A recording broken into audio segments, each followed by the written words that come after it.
So you've been seeing everyone talk about wild garlic lately, but you're still not quite sure what it looks like or where to find it.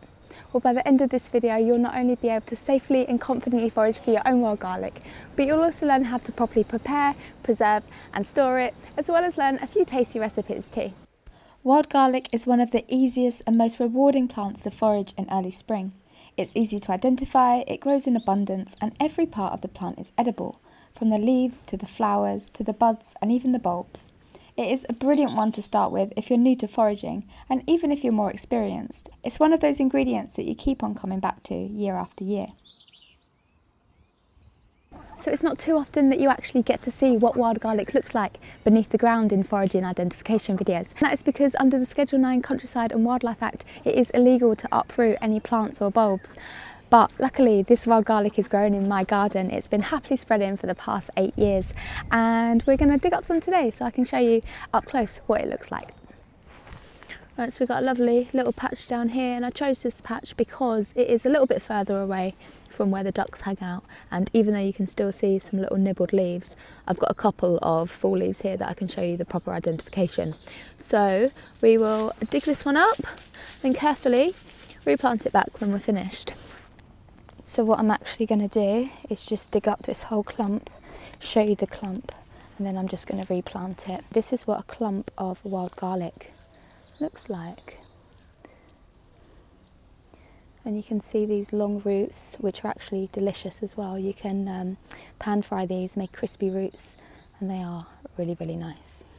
So you can see the bulbs. It looks just like a small clove of garlic on its own, really, but obviously a clove of garlic grows into a whole bulb of garlic, whereas these just multiply separate little bulbs. This would have started off as one bulb and it's kind of multiplied and created a little clump. You can see that these are all the little separated plants if I kind of pull them apart a little bit. Right, so this is a great time of year to show you how wild garlic is a clump forming plant. So you can see how it's forming these little clumps, and soon this will be a big carpet and you won't really be able to distinguish the individual plants, but at the moment you can see quite well that it forms these little clumps or clusters. So if we come down, we can take a closer look at the leaves from the ground, and wild garlic forms basal leaves only, and by that I mean that the leaves grow directly from the ground itself. They don't grow on stems, and there are no leaves on the flowering stems either. All of the leaves grow directly from the ground.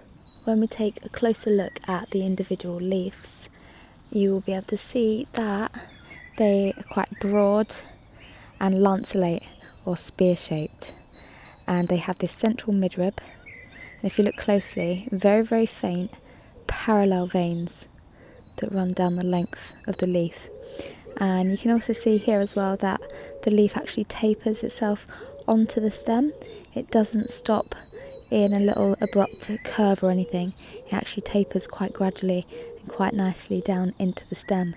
If I turn this sideways, you can see how it's got these little wings on either side of the bottom part of the stem here.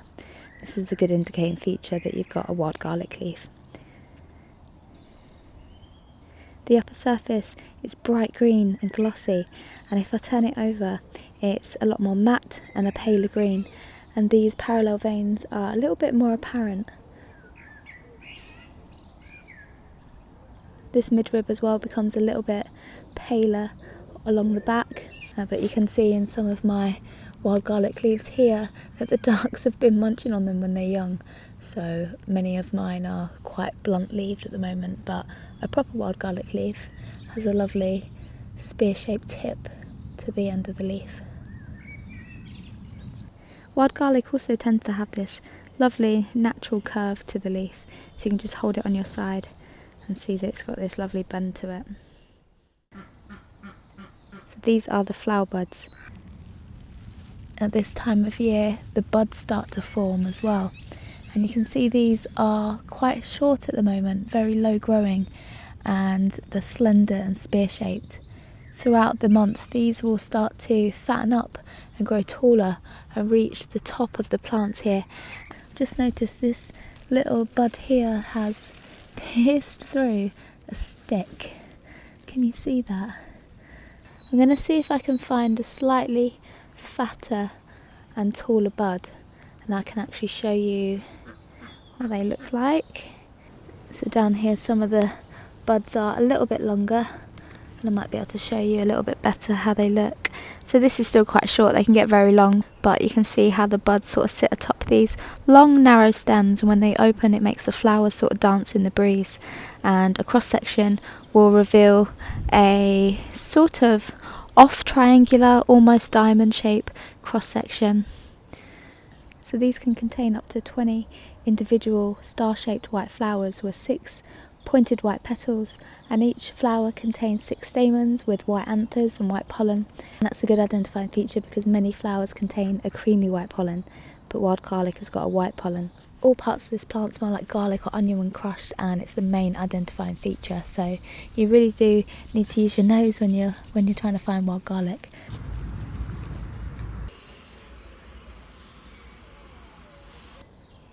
All parts of this plant smell like garlic or onion when crushed, so you can just give it a smell and find out for sure that that is what you're harvesting. Inside the leaf cells is a compound called allium, and when the plant is crushed or torn, even just a little bit, a natural enzyme kicks in and converts that allium to allicin, which is what gives off the garlicky smell. It's a defense mechanism that wild garlic produces to help deter pests and protect itself from bacteria and fungi. So if you're walking through a patch and notice that familiar smell, what you're actually noticing is the result of the leaves being bruised by wildlife walking through, wind brushing plants together, or foragers harvesting a few handfuls. It only takes a small amount of disturbance to scent the air. That's because many of these sulfur compounds are volatile, meaning they easily evaporate and travel through the air. And it's also why the smell test is one of the most reliable ways to identify it. Crush a leaf between your fingers, give it a sniff, and if it doesn't smell like garlic, then it is not wild garlic. In the UK, you can generally find wild garlic growing through the first 6 months of the year. In January, you'll find these tiny little pale green shoots that start growing up through the ground. They're quite pointy and they grow in clusters. These young shoots are the tightly curled up leaves, and come late February, these will open up into the long, slender, pointed tipped leaves of wild garlic. During the month of March, these leaves fully open and start forming clusters across the forest floor. Now, depending on where you are in the country, it could still be quite sparse for wild garlic, or it could already have these big clusters or clumps. Today is the 28th of March and I'm in Sheffield, and this is quite a sheltered spot in my allotment site, and you can see that it is starting to form these dense clusters, but come April this will be a really big carpet and you won't be able to see these individual plants. So these little flower buds have a really strong garlicky flavour, and it's one of the strongest flavoured parts of the plant. One of my favourite ways to use these is to pickle them, and I've got a recipe for that in my book, but I'll also be showing you towards the end of this video as well. Again, depending on where you are in the country, these might already be fully open where you are, but here they're just starting to form. So you can see that these are still quite slender, but they will start to fatten out during the month of April, and they'll also grow taller above the plants and reach for that sunlight before they open. And when they do open, they form these really beautiful pom-pom shaped white balls which contain flowers with 6 petals that have a really beautiful garlicky scent and taste to them as well. They're perfect for sprinkling on salads or topping onto any dishes really. April and May, you'll find wild garlic in full flower, and it really does brighten up a dark forest floor with these little white fireworks. During the month of May and throughout June, the flowers turn into little tiny seed heads, and these can be used in place of kind of like pickled capers. These little tiny capsules contain the black seeds, and these capsules have 3 little nodules on the top and they split open. These seeds are also edible. You can crush them down and use them as kind of like a garlic seasoning. I just like to sprinkle them back through the forest or the woodlands or the garden that I harvested them from. So wild garlic mainly spreads by bulb division. So these bulbs will split off and form new bulbs, and then that'll keep happening until you get a big dense carpet, and that is why you will find wild garlic in these big swathes across the woodland floor, because they are primarily spreading through their bulbs. They do also spread through their seeds as well, but this is much more slowly. It can take 3 to 5 years for seedlings to mature. So the bulbs are the reason that the dense carpets spread, but the seeds are actually how they find and colonise new areas. So it's important that you don't over-harvest the seeds, but as I say, if you do find a really big, thick patch, don't be shy to pick a couple of the seed heads or the flowers, because the patch will mostly regenerate by these underground bulbs. But if you find a very, very sparse patch, then I don't recommend taking any of the seed heads or the flowers. Let those guys do their job and spread.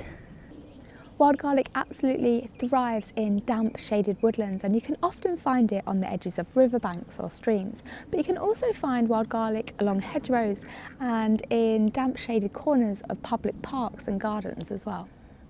Wild garlic loves woodlands dominated by deciduous trees like hazel, beech, oak and sycamore. It prefers moist, humus-rich soil, the kind that's built up over time by leaf litter and natural decay. But even in the places that seem absolutely perfect, damp, shady, moist and undisturbed, you can't always find wild garlic. Wild garlic tends to thrive in ancient woodland, or areas that have been wooded for decades and decades. It doesn't usually colonise new or recently disturbed woodlands very quickly, especially if the soil hasn't developed the right structure or mycorrhizal networks yet. Wild garlic enjoys partial shade. Too much sunlight or overly dense evergreen canopies like conifers can prevent it from thriving. Deciduous trees tend to let in the dappled spring light wild garlic needs before the canopy closes. If the soil is too dry or sandy or drains too quickly, then wild garlic won't do well either. That's why you'll often find it near streams and rivers or damp valley bottoms, where the ground stays cool and moist for much longer. Wild garlic may also be outcompeted by aggressive ground cover plants like nettles, brambles, ivy or dense ferns. These fast growers can crowd out wild garlic, especially in nutrient-rich or disturbed areas. Even species like dog's mercury, ground elder or Japanese knotweed can take over and stop it from establishing. I'm going to take you on a little walk around the garden to show you some different wild garlic patches and show you how it can look a little bit different in different spots. So you can see how it's forming a really, really dense carpet down by my pond here. Let me spin you around and show you properly. And here, like, we can see wild garlic of all different stages. We've got some more mature plants over here, and then we've got some little seedlings that are coming through. And these are likely coming through because the ducks have nibbled quite a lot of the leaves and taken away a few of the older leaves now, and it's letting in a little bit more light for these younger seeds to start coming up, which is really great. And like, if I pan up, you can see that it's spread all across here, all around this pond. And it would be even further, but I put wood chip down so I can have a little bit of a path through. But if I show you around here, you can see that it's already starting to reclaim some of the pathway here. I mean, wild garlic is not a shy plant. It's very, very strong, quite aggressive really. It can colonise areas pretty quickly, and you can already see that it's starting to come up through this really thick layer of wood chip. This is probably about 6 inches or more of wood chip here, and even though it's looking worse for wear because I've been walking on it, it's starting to reclaim this path here. An important thing to remember when you're harvesting wild garlic is to make sure that you are not over harvesting from any one spot. So the goal when harvesting anything is to make sure that it looks like you've never even been there. And in the case of wild garlic, what we want to be doing is making sure that we're just harvesting a leaf or two from each spot and moving around. And yeah, you don't want to be harvesting clumps or handfuls. And that's not only for sustainability practices, but also just to make sure that you're only harvesting the leaves of wild garlic and you're not getting any sneaky Lords of Ladies leaves in there, which is very, very easily done. So just be mindful, go slowly. Take a couple of leaves from each patch, and as I say, before you know it, you have a big basket of wild garlic. So even though wild garlic is super easy to identify, you do need to be careful of a couple of very toxic lookalikes, and the first one I would recommend learning is lily of the valley. These leaves can look very, very similar to the wild garlic leaf, but they grow on 2 leaves per stem, whereas wild garlic will only grow 1 leaf per stem. Lily of the valley also hasn't got that distinct garlicky or oniony scent to it, and it also has very, very different flower heads as well. So you can wait until it comes into flower and then decide whether or not you've got wild garlic, or give it that smell test and see if you can find that garlicky scent to it. Other toxic lookalikes include members of the arum genus. So arum maculatum is often mistaken for wild garlic when it's very, very young. When these leaves get older, it's quite obvious that it's not wild garlic because they have a very distinct shape to the leaf. They have these kind of tails and a split to the bottom of the leaf, where wild garlic is a singular leaf that kind of tapers down the stem. But the problem is when they're very, very young, the lords and ladies leaf haven't got that distinctive kind of fishtail shape to them yet, and they can kind of just curve down. So they can look very, very similar when the leaves are young. Down here are the young shoots of lords and ladies. You can see how the young shoots can look like the little curled young leaves of wild garlic, but as they get older, they get much bigger and they unfurl to have these arrowhead shaped leaves with big old split at the bottom, the base of the leaf, big tail. And another good feature is this little border around the edge of the leaf. You can see that it's got kind of like a little vein that goes all the way around the edge. But yeah, this is lords and ladies. Don't get this confused with wild garlic. It's pretty recognisable once it gets to this stage, but as I say, when they are young little shoots, if you're hasty picking, you could get this confused. So I'll pop up a video of the young lords and ladies leaves, but you'll be able to see how the stem doesn't taper down like the wild garlic does here. It actually stops quite abruptly on the young ones, and sometimes you can even just have like half a tail as the plant's still forming. So they can look quite variable, but another distinctive identification feature for the lords and ladies is this kind of veining patterning. So the veins on the lords and ladies actually have kind of like a border around the edge. This is apparent even on the really young leaves. You just have to look quite closely because the veins are a little bit fainter than what you'd find on the more mature leaves. But that patterning and that kind of border or edge around the leaf is still there. And as I mentioned earlier, the veining on the wild garlic leaves will only be very, very, very faint, and they're always parallel down to that main midrib. Another plant that you'd want to watch out for when foraging wild garlic for the first time are bluebells. And this is a patch of bluebells here that's growing in my little garden. And you can see that when I zoom in, that the leaves are much, much more narrow than wild garlic, and they are somewhat fleshier as well.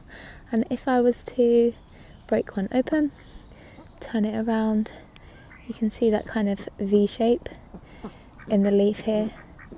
Wild garlic is a very, very different leaf. Let me go grab one and show you. So this is a very young leaf of a wild garlic, and this is a mature bluebell leaf. And you can see they've both got that central midrib. But if we turn this leaf over, it's got a triangle, and this leaf, you can see it's just got a very faint curve. You can see that the bluebell leaf on the right is much more rigid than the wild garlic leaf. You can see how the wild garlic leaf is swaying in the wind. It's a much more lighter leaf. I did actually try to dig up some bluebell bulbs to show you what they look like, but they are so deep in the floor that I kept just snapping them off, so I admitted defeat. You don't need to uproot bluebells or wild garlic to be able to identify them. You can just rely on your smell for wild garlic. So if I was to rub and crush this bluebell leaf, it has no scent whatsoever of garlic or onion. So let me go over to the biggest patch and I'll show you an example of really the biggest sort of leaf that you'll come across when finding wild garlic. Of course, it can differ depending on growing conditions, but generally this is the largest sort of size that you'll find a wild garlic leaf. And if I put that against my arm, hang on. So you can see here that is generally the largest size that you'll find a wild garlic leaf. And they can sometimes be a little bit broader, but generally this is the largest that you'll find. And then down here I'll get a brand new baby little leaf to show you. This is what they can look like. Very, very young, probably the first year's leaf growth for this seedling. I've just pulled out quite a few different shaped leaves of wild garlic from my little patch, and I just wanted to show you the differences. So you can see this is a pretty standard looking wild garlic leaf, and it's got this lovely tapered point, and you can see that the stem actually kind of blends into the leaf here as well. So you can see this leaf here looks very similar, but it's got a little bit more of a wavy edge at the bottom here, but you can still see how the leaf tapers in to the stem there.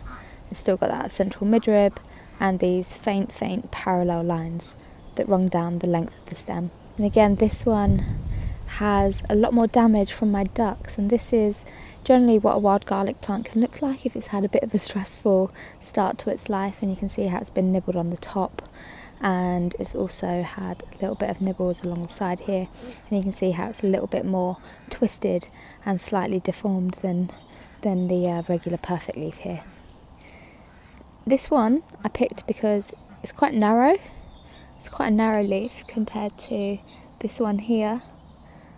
You can see that it's very different, but again you can see how the leaf tapers into the stem, and it's got these parallel lines here, and this central midrib is glossy, and then the other side is matte. So you can see how even though all of these leaves are looking a little bit different, they've still got the same characteristics that we're looking for. So this one looks very deformed. You can see how it's very twisted, and it looks quite different from this one, but at the same time it still looks very similar. So just make sure that you're checking for the identifying features. You see these little wings along the side of the stem that I mentioned. This one I picked because it was quite fat and broad, and the leaf stem was a lot shorter. So you can see here that the stem is a lot longer on here, it's a lot shorter here. And if I compare the very narrow leaf to the broad leaf, you can see how even though they're not too dissimilar in length, they're very variable in the width of the leaf. And then finally we've got this little thin one here, and again I picked that because that was very narrow, and it's got a very, very short stem as well, leaf stem or stalk. And then this is a tiny little, probably just first year's growth of a little seedling. This is how tiny they are. Are you guys okay? Causing more havoc to my wild garlic? And then here we've got the flower bud. So I'm actually going to carefully peel back these two pale green bracts that surround the flower bud, and I'm going to show you the inside. If we peel back these bracts, these two bracts that kind of envelop these little tiny flowers, we can count how many buds are inside. It gives you a better idea of what these guys look like once they open. And these bracts turn kind of papery and translucent, and they crumble off. But here, see, we've got around 1, 2, 3, 4, 5, 6, 7, 8, 9, 10, 11. Oh! How many have we got, Domino? Well, I don't know how many we've got, but I'd say around 15 to 20 flower buds, I reckon. But you can see how these little tiny things would open up and become the nice little star-shaped flowers. I'll put in an image of what these flowers look like so you get a better idea. There are absolutely loads of ways to use wild garlic. Wild garlic can be harvested all throughout the year. My favourite time to harvest the leaves is right now, and it's when the leaves are still fairly small. So I will find one as an example for you. So this is kind of the biggest that I like to harvest my leaves generally if I'm just using them raw or chopping them up into salads or in pestos. But if I'm making a soup with them, then I harvest these much bigger ones as well. Fresh wild garlic keeps for up to 5 days wrapped in a damp cloth in the fridge. You can extend this shelf life by making wild garlic salt, pesto, or mixing into butter, or preserving in vinegar, salt or oil. Freeze by chopping and adding into ice cube trays with oil, or blanch and press into muffin tins and transfer to a container once frozen. You can also pickle the flower buds, seed heads and stems, or ferment the leaves in brine. Dehydrate everything and crumble it all up into a powder for a wild garlic seasoning, or dry the flowers whole to make a lovely garnish. Store all these preserves in an airtight container for year-round use.